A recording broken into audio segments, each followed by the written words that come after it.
是卑微，转为尊贵，世上心流泪，转为笑颜。患难生忍耐，忍耐生老练，老练生盼望，盼望不知羞愧，就没有失望。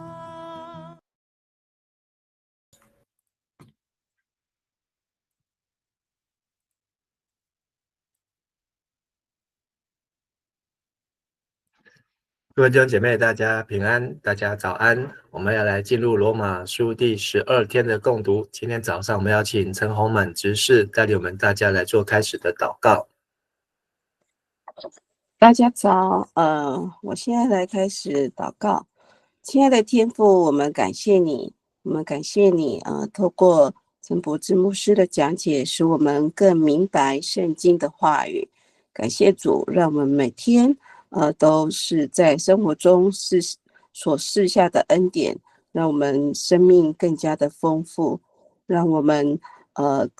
可以除去我们里面自以为意的态度，也求主来帮助我们除去我们旧有的思想的价值，帮助我们凡事用信心来对待，并坚定相信神的应许，来领受神的恩典和祝福，帮助我们用信心跟人相处，也愿神的旨意成就在我们每一个人的身上。感谢祷告，奉耶稣基督的名求，阿们。阿们。好，谢谢。罗马书的第一个要讨论主题，神在罪恶上的公义。我们已经来到了第二个，就是神在称义上面怎么样使神的义能够彰显出来。那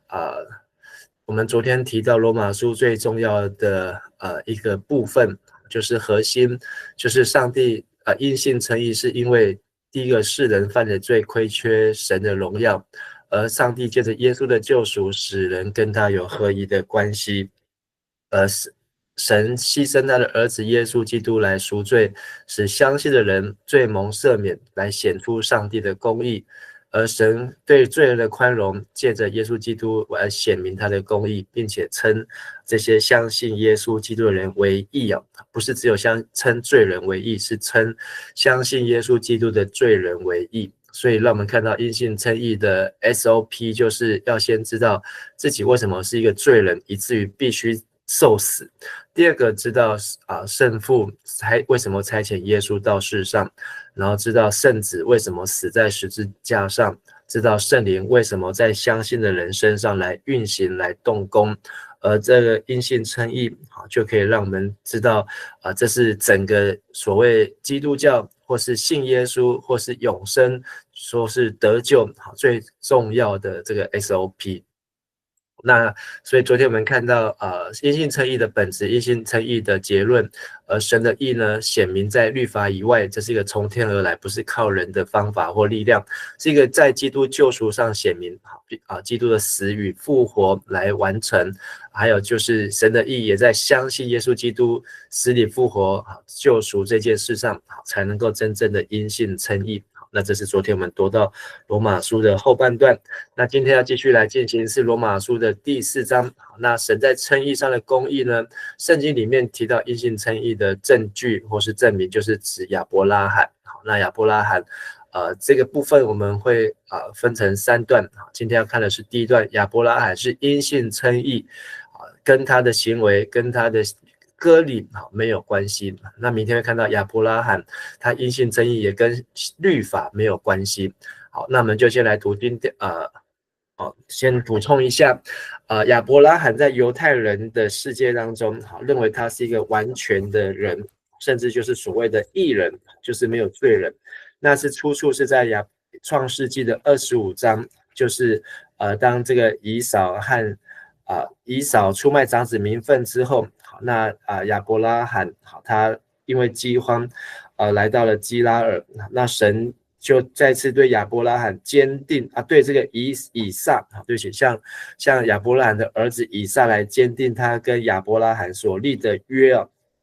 好，那讲到说，因为亚伯拉罕听从我的话，遵守我的吩咐、诫命、律例和教导，所以上帝向亚伯拉罕的儿子以撒来证明，来显明，亚伯拉罕因为听神的话，所以犹太人认为他是一个完全的人。但是呢，保罗在这一章里面讨论亚伯拉罕呢，认定他是因信称义，那他不是用行为上的完全，而是信心上的完全。在加拉太书的第3章6到9节，也有对亚伯拉罕因信称义，也有简略的描述。好，我们来读今天这段经，我们先请洪曼姐带我们来读第1节到第3节。至于在血统上作为我们先祖的亚伯拉罕，我们该怎么说呢？如果他得以被称为义人，是由于他的行为，他就有可夸口的，但在上帝面前，他并不能夸口。圣经上说，亚伯拉罕信上帝，因他的信，上帝认他为义人。好，谢谢。那所以因信称义，好，需要一个实际的例子，好，那就是犹太人再熟悉也不过，好，那不是只有犹太人，阿拉伯人，好，那这些亚伯拉罕的后裔，好，那都可以来追溯到亚伯拉罕为什么能够成为多国之父哦。那亚伯拉罕的被上帝称为义，跟行为是有关还无关呢？那保罗他要提出这样的挑战，因为前面知道世人都犯了罪，从罗马人、希腊人到犹太人，那从第3章开始就是很明显，第2章开始就是很明显是针对犹太人，所以这一连串对犹太人的辩论呢，就提出了亚伯拉罕。亚伯拉罕是因行为称义的话，那亚伯拉罕就能够用他的所谓的好行为。那亚伯拉罕的好行为，刚才在读创世纪的25章的时候，那他的好行为就是遵守上帝的话。但是为什么遵守上帝的话？不是他去做的那些，而是他相信上帝，所以上帝所说的话他都听。好，那这是已经到了后段的部分。保罗要提出的是亚伯拉罕信心的这个前段，就是他的信心。那在创世纪15章第6节，那这个时候呢，就是讲到亚伯拉罕他85岁的时候，那上帝要他说上帝要使他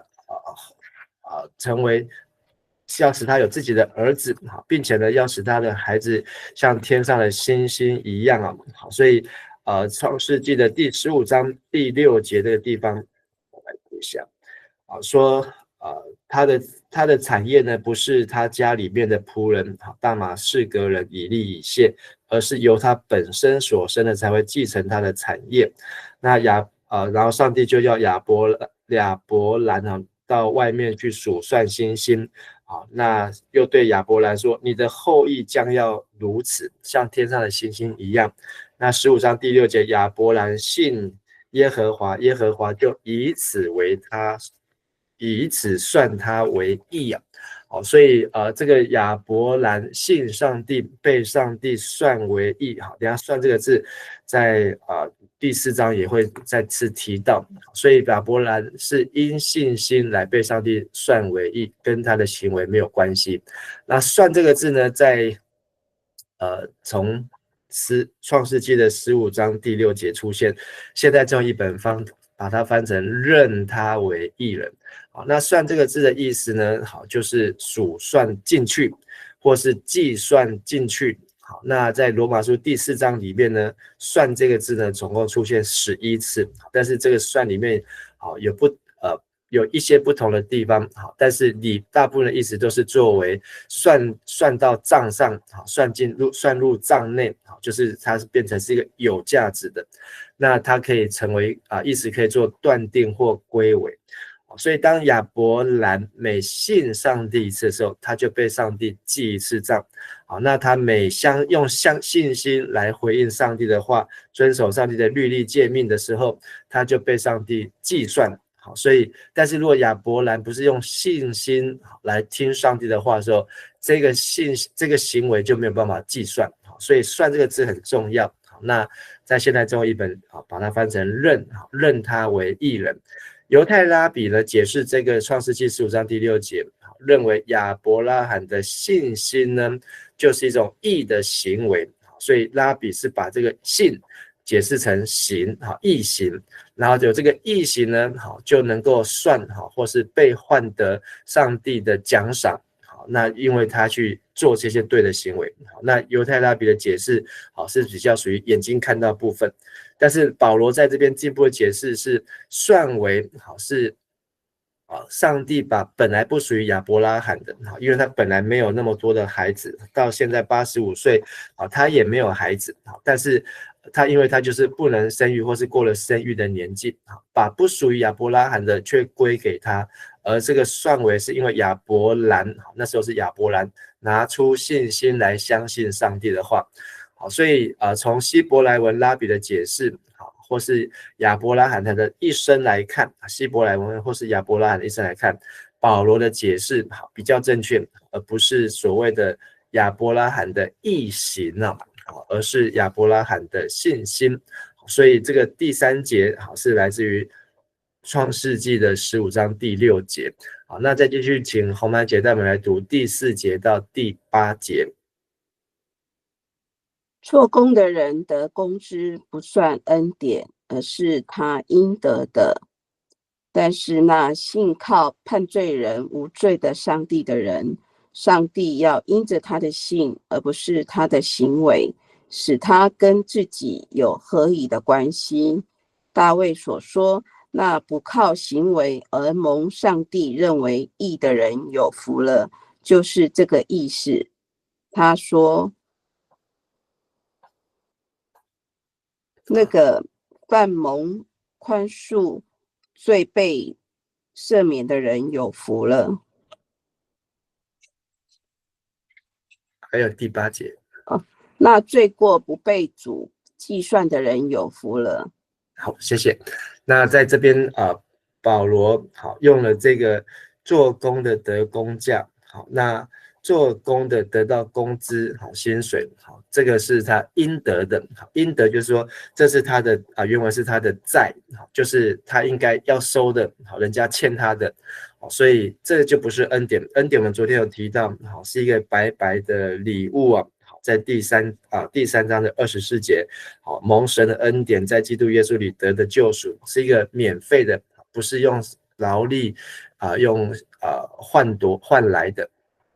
但是呢，信靠这个提到用信心来相信判罪人无罪的上帝的人，这就是相信上帝所做的救赎，就是回到因信称义，上帝就要因着他的信，而不是因着他的行为来跟他使这个人有信心的人跟神自己有合宜的关系所以做工的得工资是应得，不是恩典。如果人靠自己能够达到上帝的标准，那上帝欠他的，那这个道理通的话，那每个人都可以靠自己的修行，靠自己的努力，靠自己的善行做功德，各样子的修行，就能够去跟得到这样的恩典，得到这样的救赎，得到这样的生命那但是呢就没有恩典可言，那恩典呢就不算是恩典。但是既然上帝的恩典这么重要，那什么是上帝的恩典？上帝的恩典就是没有做工却信靠称人为义的上帝，这样的人呢，上帝是因着他的信称他为义，而不是因着他的行为称他为义，所以这才是恩典。那这恩典就是他没有做任何事情，就像亚伯兰，他要成为什么都还没有做，上帝就要把祝福给他，就要让他的后裔像天上的星星一样数算不完。那亚伯兰那个时候也没有做出什么样子的特别多好的行为，也没有去抢救罗德什么的，但是呢，上帝呢就愿意使用他。所以第7节、第8节呢，这里是诗篇的32篇1到2节，那过犯蒙宽恕、罪被赦免的人有福了。那罪过不被主计算的人有福了。好，那这一首是大卫的另外一首悔罪诗我们上次读到的是51篇，好，在第3章的第4节，51篇的第4节这是诗篇51篇的第4节。而今天是读到大卫32篇的1、2节。那大卫的32篇的1、2节，就是讲到大卫他知道他为什么被赦免。其实大卫如果那时候他没有被赦免，他写不出来这首32篇。而他是因为犯了罪，犯了杀人，犯了奸淫，犯了这些的连环的罪之后，而上帝真的是让他的儿子死掉之后，他才起来吃饭。吃饭之后呢，他才真的知道上帝的话成就，所以他知道上帝真的是把他的生气都消了，一定要牺牲救赎，他才能消。所以这个要回过头看，那同样也是耶稣，他好像就是我们好像耶稣就成为那被牺牲的孩子，来满足上帝的义怒。我们之前也有提到。所以基督徒的义呢，是一种substitution， 就是一种替代的，不是我们自己进入了那个十字架，而是耶稣替代我们进入十字架。而基督徒是被算为义的，是一种 input， 就是一个被上帝归入进去的。所以这种替代的义呢，被归入的义呢，就是耶稣替基督徒死，基督徒就被归入神的义。所以这是大卫的诗篇所提到的。好，接下来第9节到第12节，再请洪曼姐带我们来读。大卫所说的这福泽只是属于受割礼的人吗？不是的，他也属于没有受割礼的人，因为我们已经引证圣经的话说，亚伯拉罕信上帝，因他的信，上帝认他为义人。这是在哪一种情形下发生的呢？在亚伯拉罕受割礼以前还是以后呢？是在以前，不是以后。他后来受了割礼，这是一种表征，证明他在受割礼前已经因信而成为义人了。所以对所有未受割礼但因信而被上帝认为义的人来说，亚伯拉罕是属灵的父亲，他也是已经受割礼的人的父亲。不但因为他们受了割礼，也因为他们跟随了我们先祖亚伯拉罕在未受割礼时的那种信心生活。好，谢谢。那现在这种译本跟修订版把这一段拗口的经文翻得比较白话，所以我们大概读2次3次就可以抓住这一段的意思。那这里要讲的就是亚伯拉罕他是第一个被上帝要求要受割礼的。那但是前面有讲到犹太人他们得救的记号是割礼，那就是一个行为，是一个外在。但是前面有讲到是要内心的割礼，这内心的割礼呢，是要借着圣灵才能够是在乎圣灵，不是在乎文字，不是在乎遗文了。那割礼呢是我们看亚伯拉罕倒推他是100岁的时候，儿子以撒生出来的。那后来到他儿子都出去基拉尔的时候，上帝就说你的父亲亚伯拉罕是一个义人。那他是在99岁的时候受割礼，亚伯拉罕99岁受割礼。那受割礼是因为上帝要再次跟他立约。那86岁的时候呢，他生了自己的儿子以实玛利，但是老婆不是撒拉，是他的女仆夏甲。那他被上帝称为义是几岁呢？是在更早85岁被上帝叫去看天上的星星，上帝就亚伯兰信上帝，上帝就以此为他的义。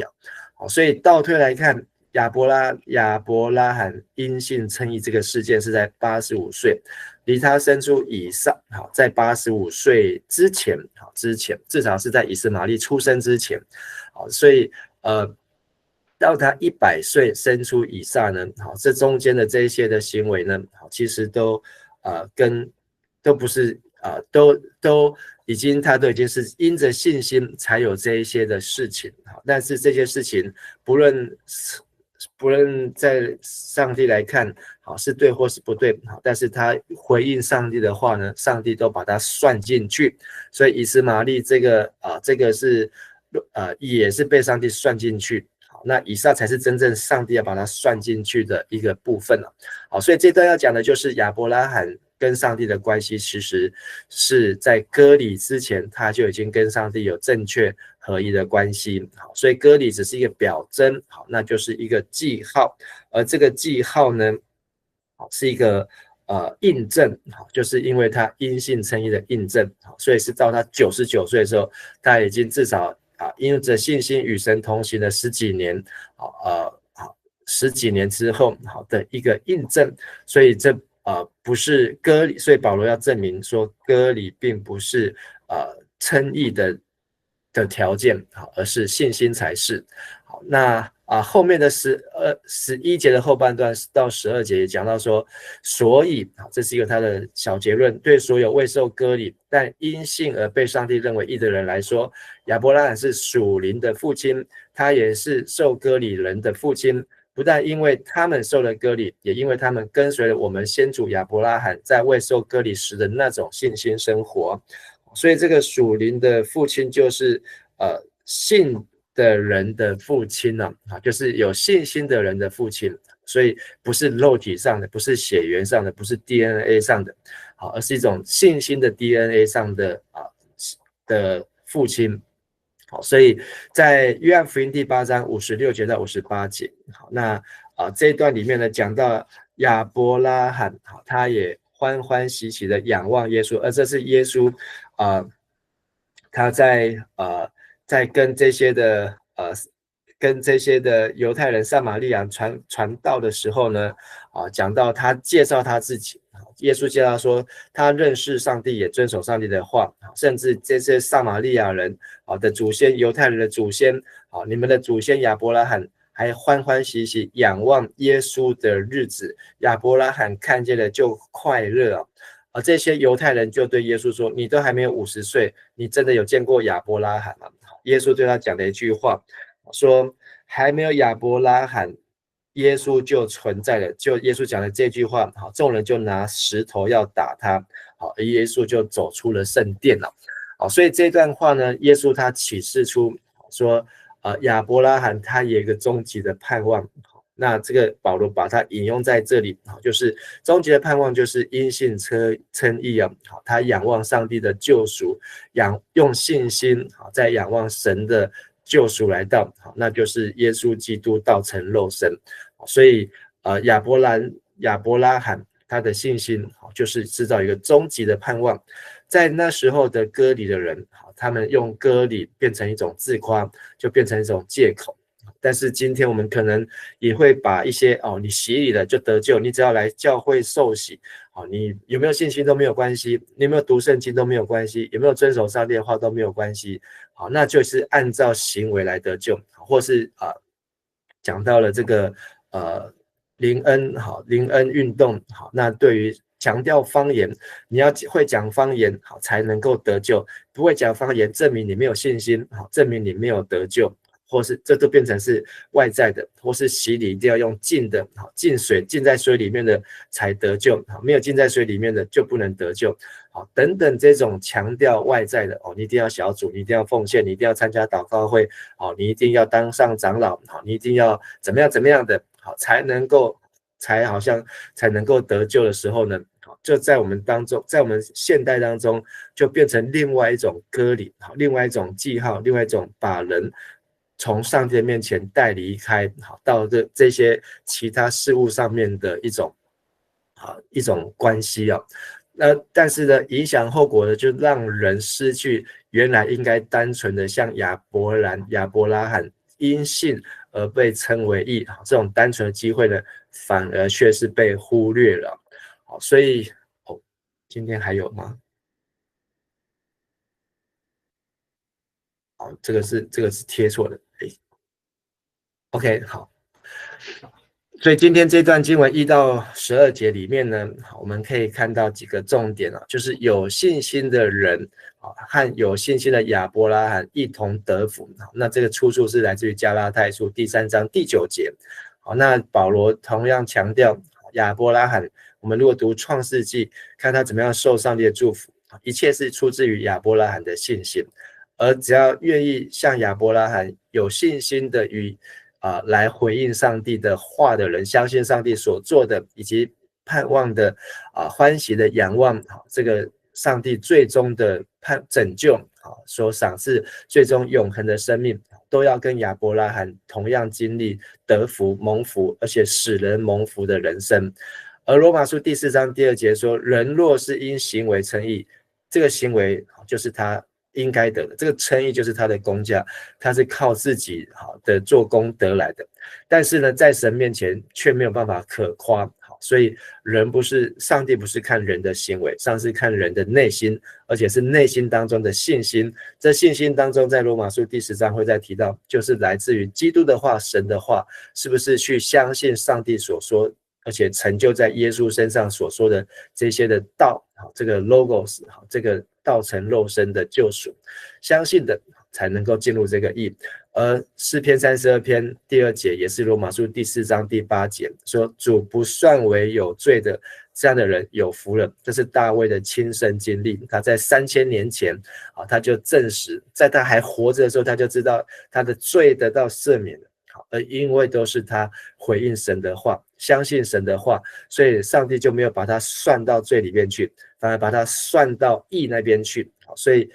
这种是一个持续进行，我们的人生也是这样。有时候上帝把我们算到罪里面去，但是当我们拿出信心相信神的话，上帝就把我们算到义的里面去，而不断的计算，不断的计算，就像亚伯拉罕的一生不断的被上帝算为义。所以不是只有一次称义，是要持续的相信，持续的称义，持续的得救，直到我们在地上的人生日子完成。所以每一步每一天每一个时刻每一次读上帝的话的这个回应都很重要。好，我们今天分享到这边，我们一起来祷告。爱我们天父上帝，感谢你让我们能够有机会听到你的话，并且让我们听了你的话，圣灵的动工，让我们愿意相信你的话是真实，如同当初的亚伯兰在他85岁的时候看见天上的星星，他再次听到神的话圣灵的动工也让亚伯拉罕相信上帝所说以及他所要做的，而在那个时刻上帝就算亚伯兰为义。每当我们用信心回应神的话，在那个时刻上帝就让我们被计算在上帝的公义当中。愿上帝每一天带领我们每一天的脚步，带领我们每一次读你的话，让我们在你的话语当中能够不断的被上帝所眺望，让我们的信心能够不断的增加，也让我们更加的相信上帝你所说和你所要做的事情。也祝福我们在今天所做的都能够回应你的话，这样祷告祈求，奉主耶稣的名求，阿们。谢谢大家，大家平安，谢谢。谢谢牧师，谢谢牧师，平安，谢谢牧师，平安，谢谢。